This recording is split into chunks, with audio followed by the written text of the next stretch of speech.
Mika. Putain, la pression du mec, putain. Ma raquette, ce mec, c'est plus tenir la raquette. Ça va ou quoi? Ça va bien, merci. Merci à toi de prendre le temps de taper avec nous. Ça va être un j'irai jouer avec, un peu improvisé sur le Challenger 125 de Bordeaux. Mika, tu as été ambassadeur du tournoi pendant combien de temps? Je dirais 4-5 ans, toujours ambassadeur de mon club, la Villa Prémoz, mais voilà, toujours un réel plaisir de revenir voilà, avec le beau temps, tous les enfants qui sont là aujourd'hui mercredi, donc c'est génial. Tu l'as gagné le tournoi? J'ai perdu 2 fois en finale malheureusement, puis 2 fois contre des Français, contre Gaël et contre Richard. Ah Ouais. Bon, on va se faire un rapide échauffement. Tu m'as dit que tu jouais encore 3 fois par an, donc c'est à peu près ça. Tu dois encore avoir du rythme. Exactement, on va voir. Moi, ça va que le service, ça marche encore un peu, mais bon, j'ai un coup droit aléatoire. Déjà qu'à l'époque, c'était pas la... Ok. C'était compliqué, donc là... Je vais peut-être partir à 5 ou 6-0. Non, mais jamais de la vie. Si ça t'embête pas. Ah, mais non, jamais. On commence à 3-3. Il est fou. Comme ça, à 3-3, j'ai au moins marqué 3 points. Je me souviens d'un match contre Garcia Lopez, j'en parlais tout à l'heure dans les vestiaires avec Lucas Pouille, où à 5 partout au 3e, dans le tie-break, j'avais fait une amortie rétro, enfin une volée en extension rétro complètement réussie. Et le mec m'avait regardé, il m'a dit mais attends, mais comment c'est possible de faire ça? Et derrière, il a fait double faute. Ça faisait 3 heures qu'on jouait au taquet, c'était un match super spectaculaire, parce que opposition de style, service volé, et puis super bon retourneur, passeur. Et ça s'était joué sur un coup de dé, quoi. Donc c'est assez sympa quand on peut à la fin retourner la situation, pas retourner la situation, mais quand ça se joue à rien, quoi. La foule en délire. Exactement, voilà, c'était très sympa. C'était le soir, il faisait beau, c'était très chouette. Bon. Ouais, tout ce qui est pas possible de faire des paris, des jours, machin, j'aimais bien parier parce que je me démerde pas trop mal. Ouais. Et donc du coup, je pariais soit des boissons, des restos, des trucs comme ça.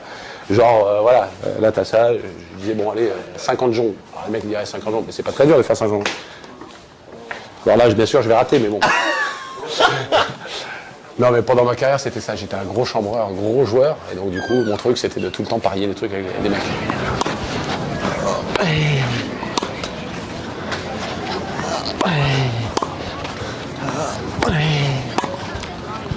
Et la fois où t'es rentré dans le casier, ça c'était à Miami, ça. C'était à Miami, mais en plus c'est d'un délire con. Hein. C'est Arnaud qui me dit je suis sûr que t'arrives pas à rentrer là-dedans, quoi.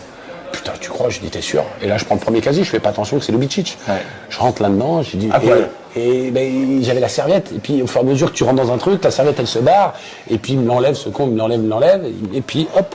Et puis il regarde, il fait oh putain, ça, Lubicic, il arrive. Putain, il me laisse dans le truc, et là t'as Lubicic qui va jouer son match à 11h, il ouvre, et là il fait un sursaut, j'ai cru qu'il. Comme ça, quoi. Et puis il me dit comment c'est possible, tu rentres là-dedans. J'ai un truc que t'enfonces, quoi, tu bourres, quoi. Et j'ai galéré pour sortir, ils ont dû m'aider à sortir, et puis quand il a gagné son match après.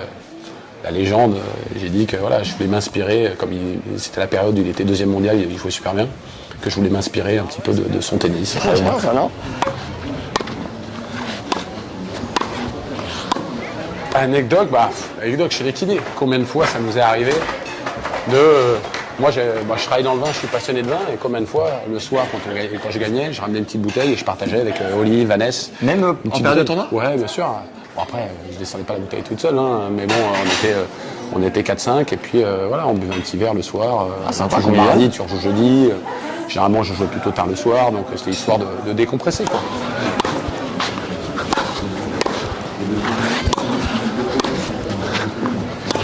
Oui. Ah oui, celui-là, c'est la classique. Et quand tu allais à Rome et Madrid, à la place de Bordeaux, est-ce que tu avais un petit manque de dire bon, je vais pas voir la famille, je vais pas voir les potes, tout ça? Ouais, alors t'étais quand même très focus. Forcément, les années où je jouais pas ici, j'étais nostalgique, mais bon, ça veut dire que j'avais pas le choix. Ça m'est arrivé 4-5 ans, hein, forcément. Ouais, c'était un bon point, oui. Et puis après, je savais qu'une année, je n'ai pas pu jouer ici, j'ai gagné le tournoi en double là-bas.